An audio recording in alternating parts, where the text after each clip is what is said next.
ഞാൻ ഹരികൃഷ്ണനിലേക്ക് കൂടി പോകുന്നു. ഹരികൃഷ്ണൻ ഉള്ളതിപ്പോൾ മാസ്കറ്റ് ഹോട്ടലിന് മുന്നിലാണ്. ഗവർണർക്ക് അവിടെ ഒരു പരിപാടിയുണ്ട്. എപ്പോൾ ഗവർണർ അങ്ങോട്ടേക്ക് എത്തുമെന്നാണ് അറിയാൻ കഴിയുന്നത്? അവിടെ കനത്ത സുരക്ഷയാണോ ഉള്ളത്? അല്പസമയത്തിനകം ഗവർണർ ആരിഫ് മുഹമ്മദ് ഖാൻ ഇവിടേക്ക് എത്തുമെന്നാണ് മനസ്സിലാക്കാൻ സാധിക്കുന്നത്. ഇവിടെയും കനത്ത സുരക്ഷ തന്നെയാണ് ഒരുക്കിയിട്ടുള്ളത്.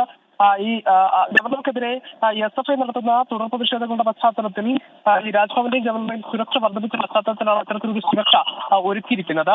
ഈ തൈക്കാട് ഗസ്റ്റ് ഹൗസിൽ ഇതുമായി ബന്ധപ്പെട്ട ഗവർണർ കാര്യമായ രീതിയിൽ പ്രതികരിച്ചിരുന്നില്ല. എങ്കിലും പരോക്ഷമായി തന്നെ ഈ വഴിയിൽ ചില പ്രശ്നങ്ങൾ ഉണ്ടായത് കാരണമാണ് താമസമെന്ന് പറയുന്നു. അപ്പോൾ അവിടെ വെച്ച് പറഞ്ഞൊരു കാര്യം എന്ന് പറയുന്നത്, ഇവിടെ എത്തിയിട്ട് ഈ സംഭവങ്ങളെ പറ്റി കാര്യമായി പ്രതികരിക്കാനെന്നാണ് പറയുന്നത്. ആ പ്രതികരണത്തിന് വേണ്ടിയിട്ടാണ് ആകാംക്ഷയോടെ നോക്കിയിരിക്കുന്നത്. ഏതായാലും ഏറ്റവും ഉയർന്ന രണ്ടാമത്തെ സുരക്ഷയായ വിസപ്പണ സുരക്ഷയാണ് ഗവർണർക്ക് നിലവിൽ നിശ്ചയിച്ചിട്ടുള്ളത്. അതിന്റെ അടിസ്ഥാനത്തിൽ തന്നെ കനത്ത സുരക്ഷയാണ്. ഇവിടെയും ഈ മസ്കറ്റ് ഹോട്ടലിന് മുന്നിലും ഈ SFIയുടെ പ്രതിഷേധത്തിന് സാധ്യതയുണ്ട്. നിലവിൽ പ്രതിഷേധ സാഹചര്യങ്ങൾ ഒന്നും തന്നെ ഇല്ല. പക്ഷേ പ്രതിഷേധത്തിന് സാധ്യതയുണ്ടെന്നാണ് നമ്മൾ മനസ്സിലാക്കുന്നത്. അനുജ, മാസ്കറ്റ് ഹോട്ടലിലെ പരിപാടിയിൽ പങ്കെടുക്കുന്നതിനായി ഗവർണർ അല്പസമയത്തിനകം അങ്ങോട്ടേക്ക് എത്തും. അവിടെ കനത്ത സുരക്ഷ ഏർപ്പെടുത്തിയിട്ടുണ്ട്.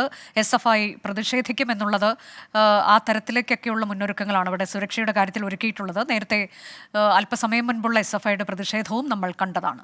തിരികെ